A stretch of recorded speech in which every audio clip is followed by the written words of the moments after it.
What's up, y'all? My name is JR, and for those of you who don't already know, I'm a huge movie and TV nerd.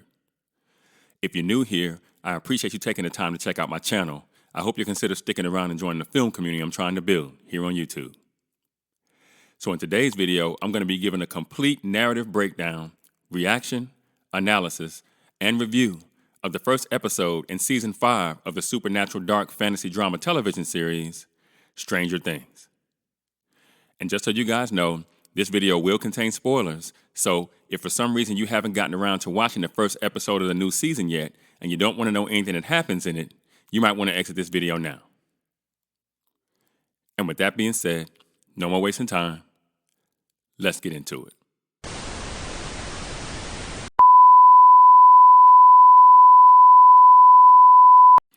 Stranger Things is an American television series created by the Duffer Brothers for Netflix. Produced by Monkey Massacre Productions and 21 Laps Entertainment, the first season was released on Netflix on July 15th of 2016. The second and third seasons followed in October of 2017 and July of 2019, respectively. And the fourth season was released in 2 parts in May and July of 2022. The fifth and final season is expected to be released in 3 parts starting in November, and December 2025 is when the series will end. The show is a mix of horror, science fiction, mystery, fantasy, and also includes a coming-of-age type of story. Set in the 1980s, the series centers on the residents of the fictional town of Hawkins, Indiana, after a young girl with psychokinetic abilities opens a gateway between Earth and a hostile alternate dimension known as the Upside Down at a nearby human experimentation facility.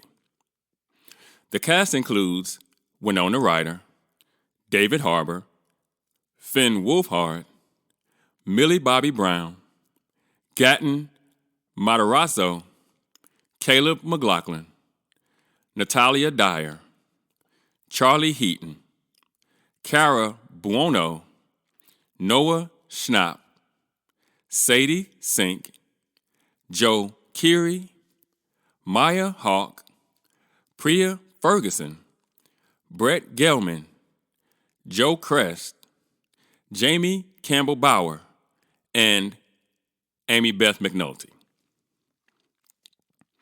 The Duffer Brothers developed Stranger Things as a mix of investigative drama and supernatural elements portrayed with horror and childlike sensibilities while infusing references to the popular culture of the 1980s. Several thematic and directorial elements were inspired by the works of Steven Spielberg, John Carpenter, David Lynch, Stephen King, Wes Craven, and H.P. Lovecraft. The Duffer Brothers also took inspiration from experiments conducted during the Cold War and conspiracy theories involving secret government programs. Now, Stranger Things has received critical acclaim throughout its run, with many critics praising its characterization, atmosphere, acting, directing, writing, and homages to films of the 1980s, becoming an example of 1980s nostalgia. It has garnered many accolades since its release. Many publications consider it to be among the greatest television shows ever made. Stranger Things is a flagship series for Netflix, attracting record viewership with each season's release. The series spawned a franchise including an animated spin-off entitled Stranger Things Tales from 85, a 2023 Broadway production that serves as a prequel titled Stranger Things The First Shadow, and also inspiring many books, comics, tie-ins, a pop-up shop, and a Dungeons & Dragons board game was also based on the series. Now, at the time of the making of this video, this show has a 92% on Rotten Tomatoes, with its popcorn meter currently sitting at 90%.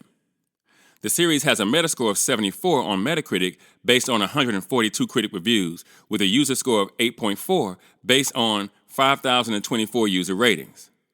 And finally, the series overall has an 8.6 out of 10 on IMDb, with over 1.5 million ratings. Now, I started watching Stranger Things a few months after the first season was released on Netflix, and my initial thoughts about the show was that it was interesting and I liked the fact that the show took place in the 80s, in large part because it felt nostalgic for me. The kids at the center of the story are Gen X kids, like me, and in season 1, they were just trying to find and rescue their friend and play a little Dungeons and Dragons, you feel me? And though for me, it's difficult for writers and directors to get YA shows exactly right, especially in the eyes of older audience members, mostly because you're watching kids be kids, and that can be frustrating as an older audience member. But I thought for the most part, the Duffer Brothers did a fairly decent job of even that. And though I wasn't a Dungeons and Dragons player myself, I do remember the game, along with all the other 80s references scattered throughout the story. Add to that the science fiction-y aspect of the story, and overall, I just thought Stranger Things was pretty cool. And by the time I was done watching season 1, I was hooked. And looking back on this series, I have to say that, to this point, I think it's the best YA series that Netflix has ever produced. And yes, that means I think it's better than Jenny and Georgia, and I also think it's better than Outer Banks. Now that we've got that out of the way. And judging by the show's viewership, I would contend that lots of other people think that as well. The only issue I've ever had with Stranger Things is the same issue I've had with lots of other sci-fi or fantasy shows, and that's that we go sometimes 2 or 3 years in between seasons in the production timeline. And I believe that has hurt Stranger Things over time, especially because the show heavily features child actors. And when your show heavily features child actors, you have to kind of get on with it in a way that you don't when you're dealing with actors that are already adults. Because in between seasons, especially the boys, these actors are going to shoot up as far as their height is concerned, and even their look and their aesthetic, right? They're going to grow fast. During that particular point in time in their life, especially, I said, once they've hit puberty. And if you're going to be taking 2 or 3 years between seasons, especially the male actors are eventually going to outgrow the characters that they're trying to portray. And we see in this show, especially when you take a look at Holly's character, who I believe is supposed to be 8 or 9, being played by Nell Fisher, a young lady who I believe is 14. And I have to say, she looks it. And we also see the effects of this phenomenon in Priya Ferguson's portrayal of Erica Sinclair, Lucas's younger sister, a middle school kid by season 5 being played by literally a 19-year-old actress. In addition, I've watched the Duffer Brothers get a little modern for my taste in the telling of this story over the course of its 5 seasons, and most of it has felt a bit unnecessary, but despite how I feel about some of the plot points and character arcs in this story, I still do find the show moderately enjoyable. And as we look to finally wrap this series up over the course of the month of December, I'm still thoroughly invested in what the story's conclusion may wind up being. As for my reaction to this first episode, I did find it interesting that we got a chance to see some of the events of Will's time spent in the Upside Down from back during season 1. In the first season, we witnessed his capture and his return from the opposite POV, and here we finally got a chance to see some of what he endured from his own. The fact that it took this long tells me that the Duffer Brothers didn't have all this worked out in season 1, but it was still interesting nonetheless. I gotta say, I didn't really like the time jump. Though I understand that Vecna was hurt at the end of last season when Nancy, Steve, and Robin got all busy on him, and he may have needed to go and lick his wounds someplace. But a year and a half is just too long after the split, in my opinion. All with residents of Hawkins being quarantined by the military and the Byers literally living with the Wheelers, especially when in all that time we're supposed to believe that Joyce Byers, the same parent who had her son go missing and stay that way over the entirety of season 1, has been living under the same roof as Karen Wheeler and never once joined her in a glass of Chardonnay to explain to her that she's been actively risking her children's lives journeying to another dimension on the lookout for a maniac with psychic powers who has been trying to take over the world by destroying Hawkins since 1983. that none of what's been on the news is the actual truth, and that her family has been in grave danger for all that time and likely will be moving forward until the threat is both finally located and neutralized. I just didn't buy that.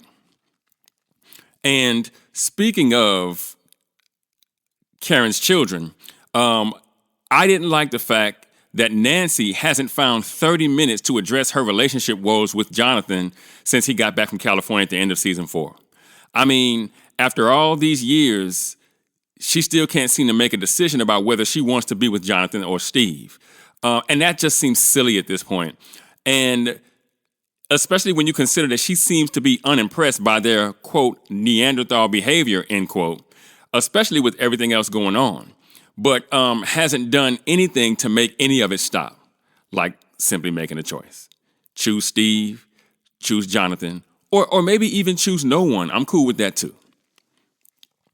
And that's just one of the things that I believe makes her a horrible choice to be team leader in this particular instance. She can't pick a boyfriend, and she's actively put her entire family in danger for years now. And she's kept them there, all without their knowledge. Yet she's telling everyone what to do, including Hopper, the ex-military guy and former sheriff of Hawkins. It would seem to me that he would be the best person to be in charge of the group at this particular point. Now, I will say I understand why Nancy may have been a good choice to be team leader last season with all of the adults that are in the know out of town, and Mike, Jonathan, Will, and 11 gone as well. But now that everyone's back, she should probably sit down and shut up, just like she did once Hopper entered the Upside Down at the end of the episode. If you guys notice, Joyce took over the con, so it wasn't Robin. And after Lucas and Mike got Hopper into the Upside Down, all the kids basically just sat there listening to see what would happen next. Now, I thought Steve's character took a ginormous step back after having grown so much over the last few seasons, becoming more mature, and even realizing that it was losing Nancy that maybe forced him into it. But here, he's simply reverting back to peacocking for Nancy, or at the very least in front of her, and in front of Jonathan for good measure. And this is exactly why I thought it was a mistake for the Duffer Brothers to make Robin gay instead of having her maybe be Steve's new love interest. And I know that they are using Robin as Will's gay Yoda here, but I always tell you guys that there's more than one way to get to a particular plot point. And I think leaving Steve hanging all these years, romantically speaking, when so much of his arc has revolved around being capable of securing a woman's romantic interest or not. I just think they've done my man Steve wrong here, and he deserves better. I think Dustin's side quest to restore Eddie's good name, though highly predictable, did manage to inject a bit of intrigue into this particular episode. But it will be how the Duffer Brothers handle it moving forward that will ultimately convince me whether this was a waste of narrative space or not. I do think if Dustin quickly learns from the experience and gets back on task, then the subplot will have made the character more interesting in the short term while not allowing him to drift too far to get back in time to be a vital part of stopping Vecna when the time essentially comes, which is ultimately the point. Because Dustin is actually needed maybe much more than any other member of the group except Hopper, because he's the tech nerd, right? The piece that will be able to make all of this group's intricate technical plans possible, right? Plans that will be needed to actually lure Vecna out and actually do something about it once he gets there. Hopper is needed, and of course 11 is needed as well. Maybe more than Dustin, but he's like third or fourth on the list for sure. And speaking of the overall plan, I think the Duffer Brothers could have done better with the overall story contained within this particular episode, because they seem to have forgotten that Elle can open gates into the Upside Down all on her own without any help from anyone. So I'm not sure why the plan required the risking of Hopper's life by having him sneak onto a military convoy in order to gain entrance to the Upside Down at the Max Z. When Elle could have just opened the gate from, Hopper's cabin even maybe, and he could have walked right through undetected. But I digress. I also thought it was rather convenient that there are all these tunnels underneath Hawkins that Elle, Hopper and Joyce use to move around undetected, with the military looking for her all over the place, right? Missing children signs all over the high school and everything. And that the military seems to have no earthly idea that these tunnels even exist, especially since they seem to have spent a lot of time and money covering up the split with all those metal plates. But okay. Now, I'm okay with Holly Wheeler being brought to the forefront of the narrative this season, though I still find Nell Fisher's casting just jarring as hell, if you want me to be honest about it. But it's clear that she will be important, especially as we see Mike officially inviting her to join their party by making the figurine for her, Holly the Heroic, right? And I get Holly forming the relationship that she has with Henry because she feels afraid and alone, even though her house is full of people. So it makes sense that she would look for someone to talk to because it's clear Nancy and them don't talk to her, or not in any meaningful way, of course. And I get that. They're not going to tell her, hey, it's Demogorgons running around out here and they looking to eat children and stuff like that. I guess you wouldn't tell her something like that. But given everything that Holly has seen over the course of the series, she's not buying Mike's bullshit about, oh, yeah, monsters aren't even real. She's like, yeah, I'm going to need you to try again. She uses Mr. Whatsit to feel protected, and I get that. And it makes sense that Henry chose to appear to Holly as Mr. Whatsit, seeing as how she's currently reading A Wrinkle in Time. And in the book, you guys know there's a character called Mrs. Whatsit. And so they just kind of, Henry just kind of, they just kind of shift and have Holly use that name for him instead of it being a woman.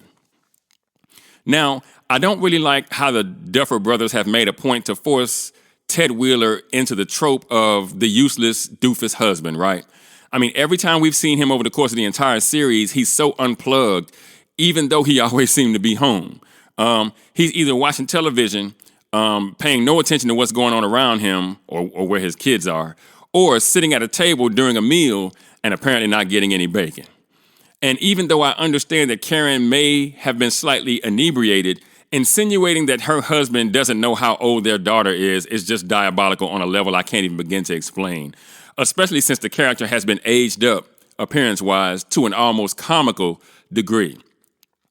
Now, of course, we see that Max is still in her coma, and I think that Max is probably going to be in that coma until, like, the very end. I kind of got the sense of that even before this season started. And so you just kind of got Lucas in his spare time just sitting by her bed in this episode, and Max just kind of laying there unconscious. I'm pretty sure she's going to have some stuff to do, while she's in her dreamlike state or whatever. But as far as her waking up and actually being able to aid the party in doing what they need done with, where Vecna's concerned, I wouldn't expect her to kind of wake up and join the fight till maybe an episode or two before the end. And that's just that on that, right? I do like Hopper having issues in the Upside Down on his crawl, especially given that apparently nothing has happened in the 30 or so crawls that have taken place in the time between the season 4 finale and the season 5 premiere.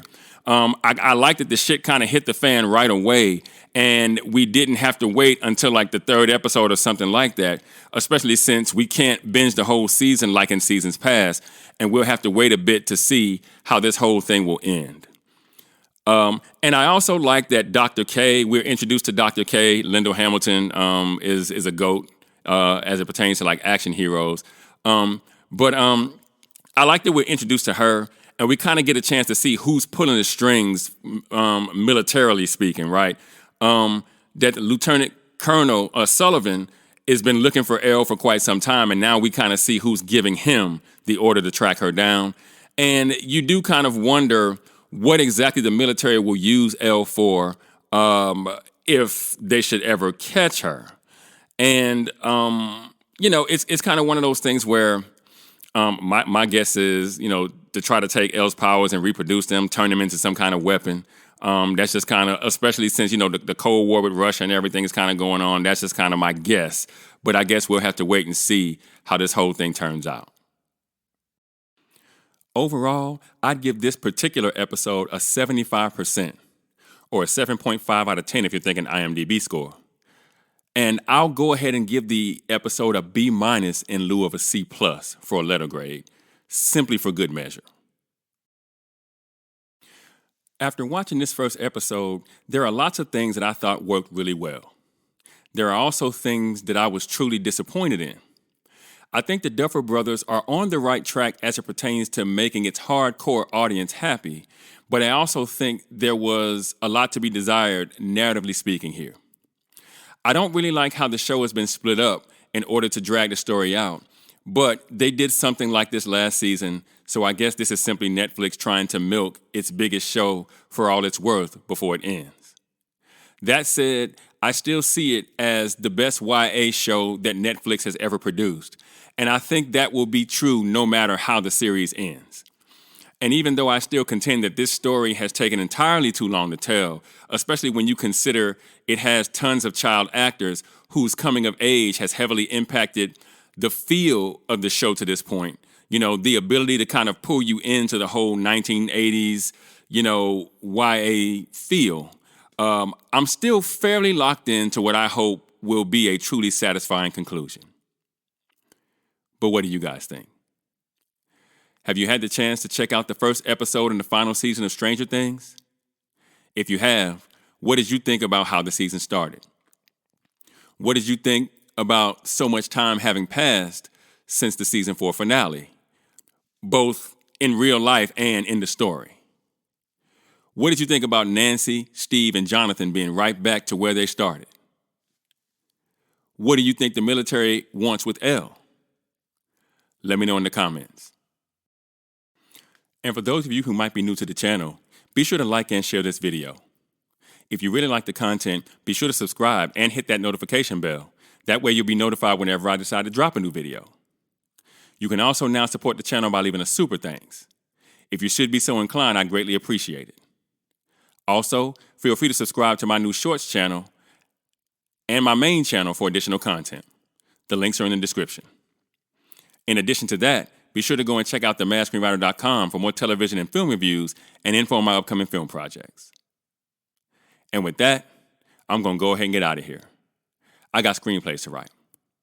And I'll catch y'all on the next video.